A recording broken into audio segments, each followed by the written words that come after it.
Hey, what's up guys? Today's video, I'm going to show you how you can reverse the cash send in your Capitec app. For that, head over to your Capitec application. Now, before reversing the cash send, there are a few things that you should know. First of all, if the recipient has already claimed the amount that you sent, then that could not be reversible. So in that case, you might not be able to reverse the cash sent.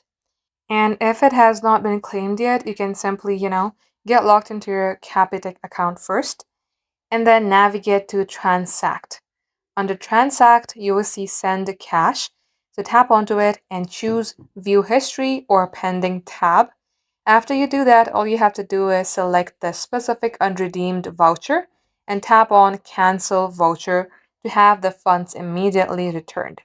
And alternatively, you can also update the PIN to prevent collection. The funds return automatically after 30 days after you change your PIN. So guys, this is how it's done. Thank you for watching.